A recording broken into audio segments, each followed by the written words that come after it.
We return now to our ongoing coverage this week of the first anniversary of the January 6th insurrection at the Capitol. In the months since the riot, a number of far-right extremist groups have become household names. And as Nick Schifrin reports, some of their core beliefs and even their tactics have moved from the fringe to the mainstream.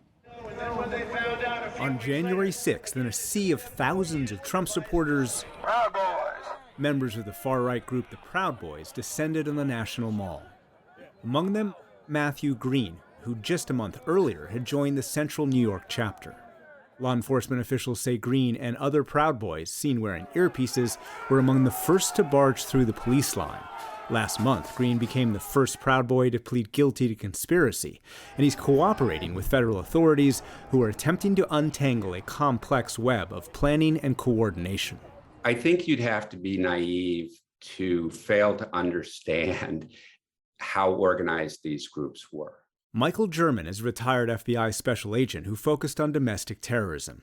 He sees January 6th as a culmination.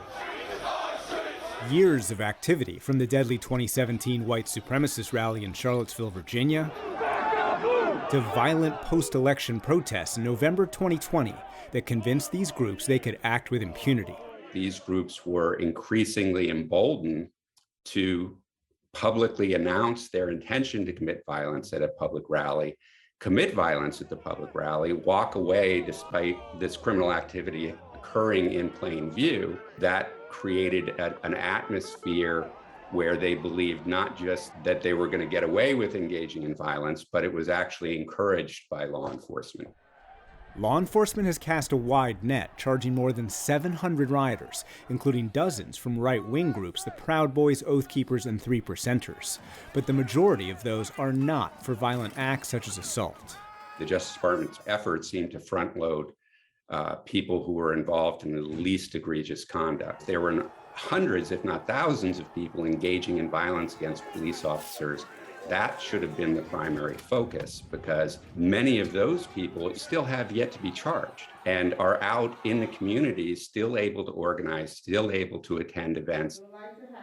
This year, across multiple states, Proud Boys have attended school board meetings to back those opposed to COVID measures and critical race theory, or CRT.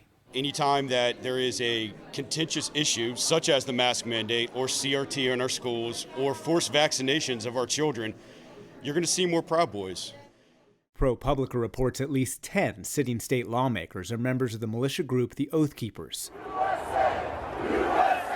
Experts say an insurrectionist mentality is becoming normalized and more popular. What we have is a new type of political movement with violence at its core. And what's new about the movement is that it's coming heavily from the mainstream. Robert Pape is a University of Chicago political science professor and director of the Chicago Project on Security and Threats. His team studied those arrested for January 6th and found more than half are business owners or white-collar workers, including doctors, lawyers, and architects. Nearly 90% are not members of militia groups, and they come from 44 states, half from counties won by President Biden. Pape's surveys found 21 million Americans, 8%, called President Biden illegitimate and supported violence to overthrow the 2020 election. We have a tinderbox in front of us. Think about this as a wildfire scenario, where what I'm describing with the 21 million with these insurrectionist sentiments are the combustible dry wood that could be set off by a lightning strike or by a spark or by a match. And that combustible material is really quite significant at this point in time. The problem of domestic terrorism has been metastasizing across the country for a long time now, and it's not going away anytime soon. In March, FBI Director Christopher Wray told Congress the FBI had for years considered domestic terrorism as much of a threat as ISIS. This is a top concern and remains so for the FBI. In June, the Biden administration released the first national strategy for countering domestic terrorism, more information sharing inside and outside government, preventing extremist group recruitment, improving prosecution, and tackling endemic problems such as racism. The only way to find sustainable solutions is not only to disrupt and deter, but also to address the root causes of violence. And following a stand-down to try and reduce extremism in the ranks, the Pentagon released a new strategy, including a ban on liking white nationalist or extremist social media content. While extremist activity in the force is rare, any instance can have an outsized effect. I think it's a good first step, but this is fundamentally a problem for our political leaders, our community leaders, our leaders of faith. We need to broaden our approach to this because it is a broader problem. A broader problem as more Americans support and are willing to commit insurrectionist violence. The political violence we have most to worry about today is coming rooted in the mainstream. That is a challenge. It's a challenge I believe that we'll be able to meet, but that's the core test of our democracy today. So to explore how radicalization and extremism are testing our democracy, I'm joined by Kathleen Belew, professor of history at the University of Chicago and the author of Bring the War Home, The White Power Movement and Paramilitary America, and Michael Jensen, a senior researcher at the National Consortium for the Study of Terrorism and Responses to Terrorism at the University of Maryland. Welcome to the NewsHour, both of you. Michael Jensen, let me start with you. Do you see more radicalization today than in the past? And is the speed of radicalization increasing? Yeah, absolutely. I think in many ways, January 6th was the culmination of things that have happened for at least 20 years in this country, and that really is the mainstreaming of radical political opinion. Certainly, the events of January 6th were tied to some of the extraordinary circumstances that we all endured during 2020, pandemic, racial justice protests, and a hotly contested election. But for decades, we've seen the surge in especially right-wing extremism in the United States. And is it moving faster? All indications are yes.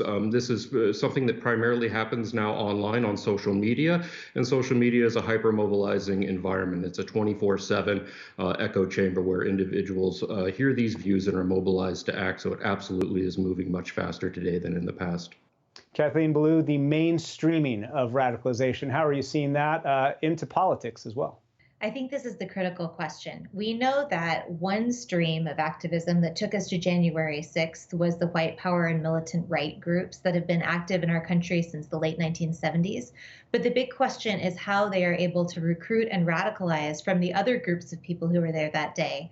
Things like the Trump base, QAnon groups, and even within Stop the Steal, there's a large degree of separation between people who came simply to a free speech action and people who came with the intent to do violence. And in the middle somewhere are people who were instantly radicalized on that day. So the question really is how that flow works between the extremist groups that are highly weaponized and highly organized and those mainstream people who are just now finding this ideology. And Kathleen Belew, let me stay with you. Is it not only the flow, but is it also a question of what the goals are of these groups, of these people? Are the goals political or are they policy? Is it to sow distrust? I think this is the big question. And my guess as a historian is that we really don't know the full answer here yet. Because earlier in the white power movement, part of the reason that these groups became violent and declared war on the federal government all the way back in 1983, and many of these groups have considered themselves at war on the state since then, is because they never thought mainstream politics could possibly deliver the kinds of reforms that they wanted to see. Mainstream politics, though, is not a closed door for many of these activists anymore, and some people are finding entry into our mainstream in all kinds of ways. This is something that would have been unthinkable to the people in the white power movement in the 1980s.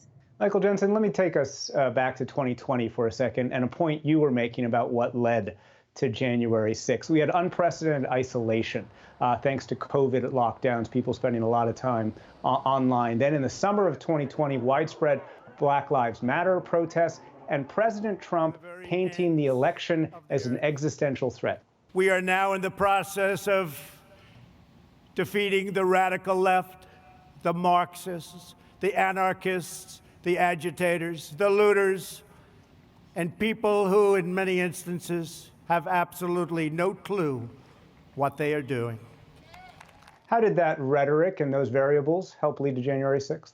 Well, January 6th was a product of having millions of people that were quite vulnerable to a radicalizing narrative. As you mentioned, these are people that were sitting at home, they were isolated, they were scared, they were anxious about what was happening around them and in their communities and in their lives, and they were looking for answers. And ultimately, they were spending an awful lot of time online looking for those answers. And in those spaces, they often encountered disinformation as much as they found truth and evidence. For mass radicalization, like we saw on January 6th, to occur, you have to have a narrator that is politically powerful and whose message carries weight. And nobody's message carries more weight than the president of the United States. So when the president says that the election was stolen, that's going to energize his base, and that ultimately mobilized thousands of people to act on his behalf on these unfounded claims that the election was stolen from him.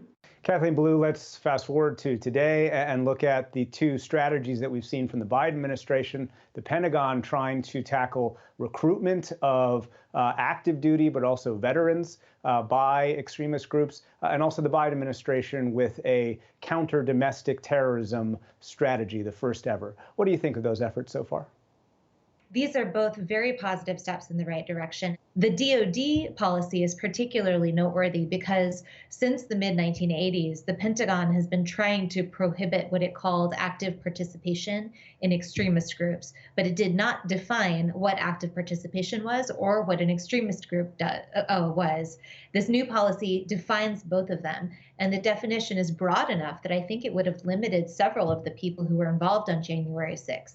It asks for service members even to take accountability for retweeting and reposting content from hate groups, and also sort of lays out a landscape of how we can begin to think about this problem. Michael Jensen, you've talked about the need for mass de-radicalization. Are you seeing signs of a policy that can achieve that? Is it even possible to achieve that? Yeah, when you look at the events of the past year, I actually think the Department of Justice has done quite a good job in terms of the criminal investigations tied to January 6th. It's the largest criminal prosecution in the history of the United States. But where we haven't done as good a job is tackling the disinformation that made its way into the mainstream in 2020. It's still very much front and center in our national political discourse. An overwhelming majority of Republican voters in particular believe that the 2020 election was ramped with fraud. We see anti-vaccination conspiracy theories, QAnon movement, et cetera, are still very much in the mainstream political discourse, and we haven't had a unified voice that's really come out to counter that disinformation. And I think really importantly is we haven't had a collective voice from both sides of the aisle of powerful political leaders condemning that disinformation and what happened on January 6th. And so unfortunately, if anything, we've moved in the opposite direction, because on top of all that disinformation, we now have this revisionist history around January 6th. The certain political commentators promoting the idea that it was a peaceful protest and that the truly aggressive people that day were the police, and that the demonstrators were just protecting themselves and they're true patriots.